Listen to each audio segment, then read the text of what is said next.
Kiko, King Kong's son, will make a comeback in the new Kong movie.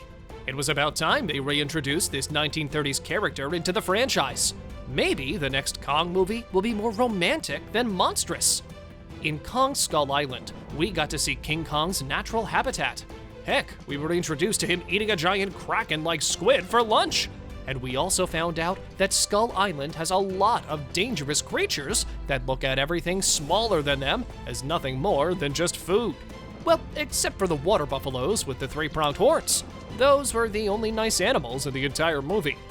Here, we got to see Kong as the protector of the island and all of its inhabitants. Yes, this did include humans, but only because they were part of the island. After killing one of the most ferocious monsters on Skull Island with the help of the humans, Kong grew fond of these tiny creatures that were like ants on his island. And we also uncovered something really cool about this giant gorilla. We found out that Kong is an intelligent monkey. He's not a mindless brute with an animalistic instinct. He can use complex weapons, as he did with that propeller and chain that he used to cut up the biggest skull crawler on the island.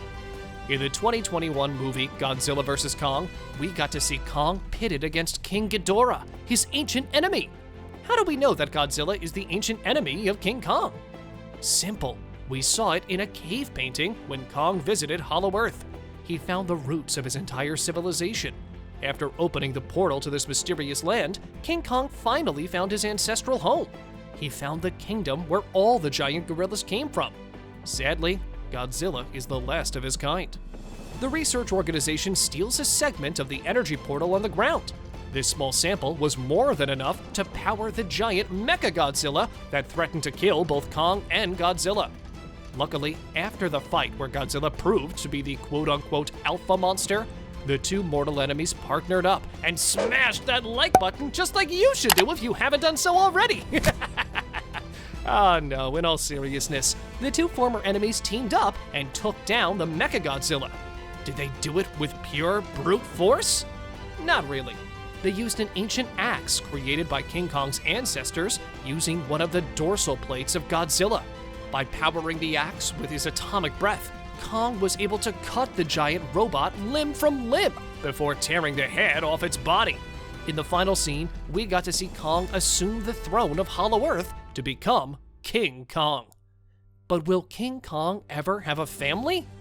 Well, since they found out about his ancestral home, it could be possible that in the next Kong movie, they could discover that he's not the only Kong in Hollow Earth. Kong was born there. Even if the giant gorilla doesn't remember it, this is his birthplace. But it's also the birthplace of all the other giant monkeys of his kind. So maybe they could introduce a female Kong to the movies. And this wouldn't be something that's weird or unheard of. I mean, they already introduced Lady Kong back in 1986, when she appeared in King Kong Lives. She had prominent female gorilla features and resembled King Kong, but she also had reddish hair on top of her head. Who knew King Kong was into redheads? But no, seriously now, Lady Kong actually saved King Kong's life. After realizing that King Kong was in a comatose state, the scientists needed a blood transfusion to bring him back. The only way to do that was to bring the giant female gorilla adventurer Hank Mitchell found in the Bornean rainforest back to the United States. After receiving the blood transfusion, King Kong was revived. They were kept in captivity after that, and eventually, the two giant gorillas mated. One day, King Kong decided to free his wife from captivity, so he broke the gates of the compound and escaped into the wilderness. The US military was put on high alert, and a specialized team was sent to hunt them down. In the fight, Lady Kong was spared, but they managed to fatally wound King Kong. Before his dying breath, Kong musters the force to get up and go to the barn where Lady Kong gave birth to their son, Kiko. After finding King Kong's lifeless body, the military takes both Lady Kong and Baby Kong to the Bornean rainforest, and they leave her to raise her baby in peace. See, we told you introducing a female Kong in the franchise wouldn't be too crazy. They put King Kong and King Ghidorah together in a movie. Why couldn't they do the same with Lady Kong and King Kong? After all, now would be the perfect time for these two giants to mate and allow Kong to finally have a son. Speaking of which, we should talk a little bit about Kiko. Kiko is the name of Baby Kong. It's an abbreviation of the first syllables in King Kong. Unlike his father, Kiko is white. He's an albino Kong. Maybe that could be something they could borrow from the original movie in 1933. And that's right, King Kong had a son way before he had a wife. We don't even know how that's possible, but hey, that's what you get with 1930s movies. Speaking of which, Son of Kong was the name of the 1933 movie released right after they released King Kong, the original movie. It had a budget of only $269,000, and it brought the studio an astounding return of $616,000. By today's standards, that's a flop, even if it were a low-budget film. But back in the 30s, it did reasonably well.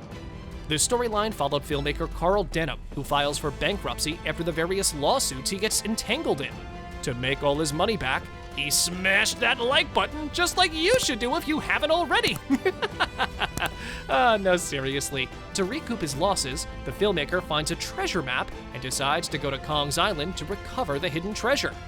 After a perilous journey on a boat, they finally get to the island along with a small crew and a girl by the name of Hilda.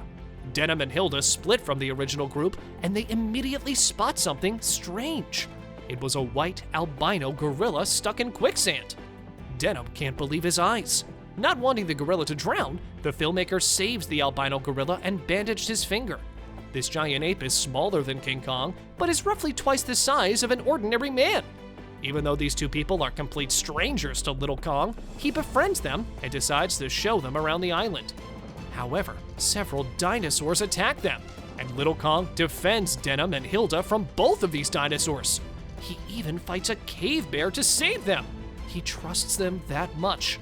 Finally, the albino King Kong leads Denham to the treasure he's been looking for, a giant jewel on a giant stone idol. Denham takes the jewel, but the jewel is cursed. The island begins to sink. Hilda escapes and gets off the island in time, but Denham is stuck. Finally, Little Kong lifts him up and puts him on the boat.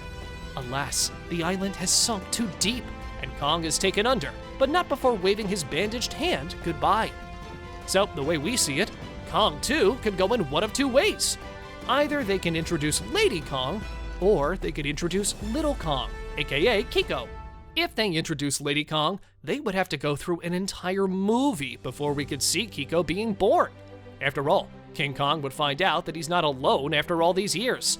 They would have to adapt to one another. Then they would have to fall in love, and finally, they would be ready to have a child. This means that Little Kong wouldn't be introduced until Kong 2. If they decide to introduce Little Kong in Kong 2, then they would have to show us King Kong's darker side. If they introduce Little Kong, that means Kong would have to have abandoned Lady Kong at some point in time. We don't know if the studio would want to show us Kong as an irresponsible father, but that's the logical route they would need to take if they introduce Kiko in Kong 2. Check out these videos next!